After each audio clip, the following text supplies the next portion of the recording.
सुंदर नदी के किनारे पर एक बड़ी सी कोकोनट ट्री पर रानो चिड़िया अपने लिए अपना नया घर बना रही थी। अरे अरे रानो, तुम ये क्या नया चक्कर चला रही हो? इतना बड़ा घर क्यों बना रही हो, वो भी नारियल का घर? चिड़िया तो हमेशा पत्ते और तिनकों से अपना घर बनाती है, फिर ये सब नया तरीका कहाँ से आया तुम्हारे दिमाग में? मिट्ठू भैया, आपको याद है जब पिछली बार तूफान आया था तो क्या हुआ था? उस वक्त कितनी तेज आंधी चल रही थी। उस तेज बारिश के पानी ने कितने छोटे छोटे घोंसलों को बहा दिया था। इसलिए मैंने सोचा है कि क्यों ना इस बार मैं ऐसा घर बनाऊं जो ज्यादा से ज्यादा मजबूत हो, जो आंधी तूफान बारिश सब कुछ झेल सके। रानो चिड़िया की चोंच से ये बात सुनकर मिट्ठू तोता उदास हो जाता है। उसे वो दिन याद आ जाता है जब आंधी और बारिश के चलते कितने सारे घोंसले टूट गए थे, जब जंगल के सभी पक्षी ठंड से कांप रहे थे, वह बारिश में भीग रहे थे, उन्हें कोई भी सुरक्षित जगह नहीं मिल रही थी। हाँ रानो, मुझे अच्छे से याद है, वो बहुत बुरा वक्त था, बहुत बुरा। तुम्हारा भी तो घोंसला गिर गया था ना रानो? फिर रानो चिड़िया आसमान की ओर देखते हुए कहती है, हाँ मिट्ठू भैया, वो रात मुझे आज भी याद है। मैंने अपनी आँखों के सामने सब कुछ खो दिया। बारिश की इन तेज बूंदों ने मेरी माँ को गिरा दिया और मैं कुछ भी ना कर सकी। वो मेरी छोटी सी दुनिया थी जो एक पल में उजड़ गई।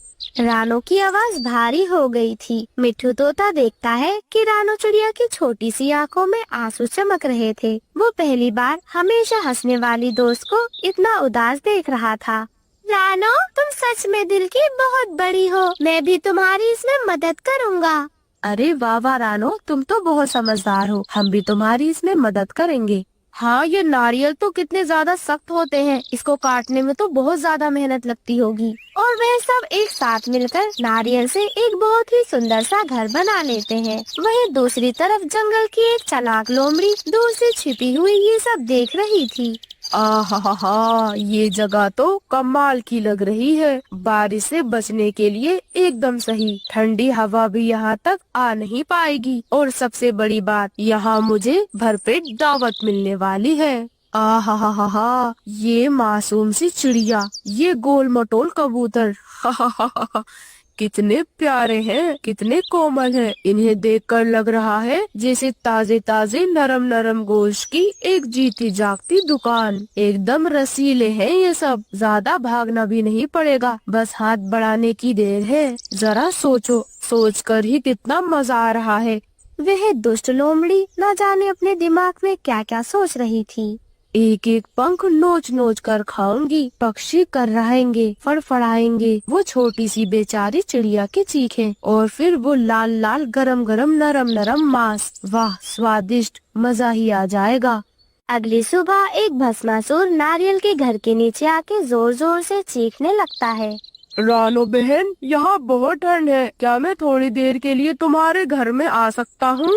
नहीं भस्मासुर भाई, ये घर सिर्फ चिड़िया और उसके दोस्तों के लिए है, और वैसे भी ये एक नारियल का घर है, तुम इसमें कैसे ही आओगे? अरे मैं तो सिर्फ थोड़ी देर की बात कर रहा हूँ। तुम सब तो कितने दयालु हो, एक छोटी सी जगह भी नहीं दोगे क्या? हमें पता है तुम कितने ज्यादा चालाक हो, हमें बेवकूफ मत बनाओ। चुपचाप तुम नीचे रहो और घास में छुपकर बैठे रहो, समझे चालाक लोमड़ी? हमें मालूम है तुम हमारा शिकार करना चाहते हो। भला कोई लोमड़ी छोटे से नारियल के घर में कैसे आने की सोच सकती है? बेवकूफ समझाए क्या हमें?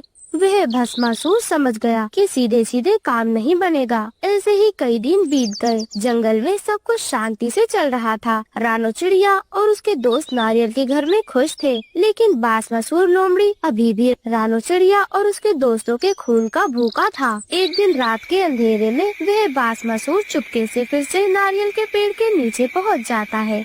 मैं इतनी आसानी से हार नहीं मान सकता, नहीं, कभी नहीं। अगर ताकत से नहीं जीत पाया तो अब चालाकी से ही जीतूंगा, धोखे से, छल से, और फिर मैं इन नन्हे मासूम परिंदों को अपना भोजन बना लूंगा। हाँ, उनकी नन्ही नन्ही टांगे, उनकी नरम नरम पंख, जब मैं उन्हें अपने नुकीले पंजों में दबाऊंगा, उनकी टहनी जैसी पतली पतली हड्डियां चटकेंगी, और फिर उनका नरम रसीला मांस, आहा, मजा आ जाएगा। और फिर उसने पेड़ के चारों ओर घूमकर देखा और एक नया प्लान बनाया। फिर वह पास की झाड़ियों में जाकर छुप जाता है और उसने अपने पास में ही कुछ भोजन पक्षियों को फंसाने के लिए डाल दिया।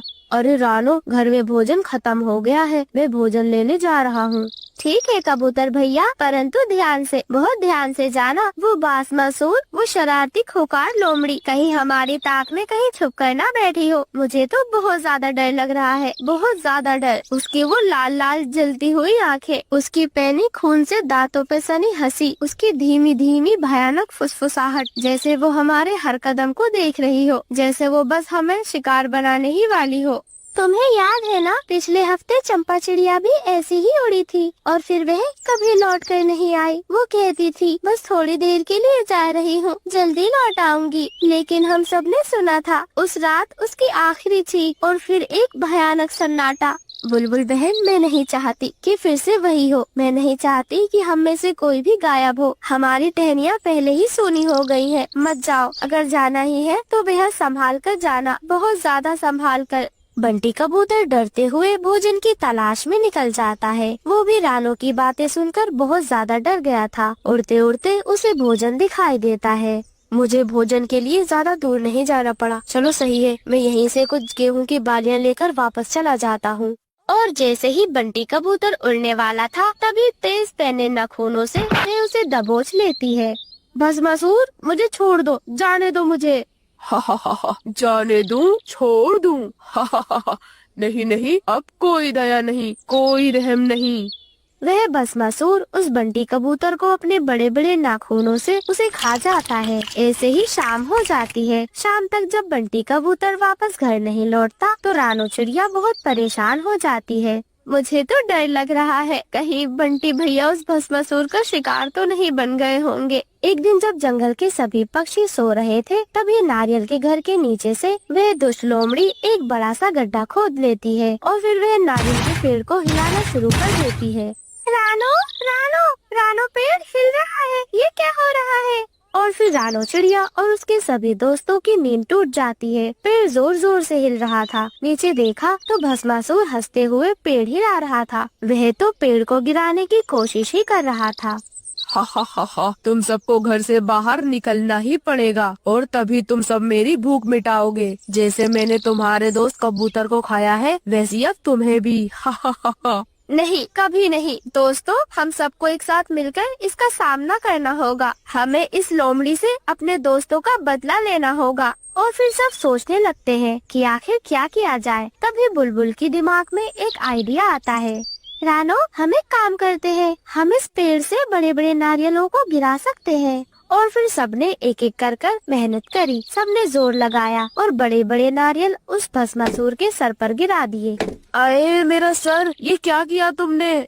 उसका दिमाग तो घूम गया और वह उल्टा ही भाग गया। और फिर सभी दोस्तों ने एक दूसरे को गले लगाया। रानो, तुमने तो कमाल कर दिया। ये सिर्फ मेरी नहीं, ये हम सब की जीत है। एकता में ही असली शक्ति है। अगर हम सब साथ मिलकर मुश्किल का सामना करते हैं तो कोई भी हमारा नुकसान नहीं पहुंचा सकता।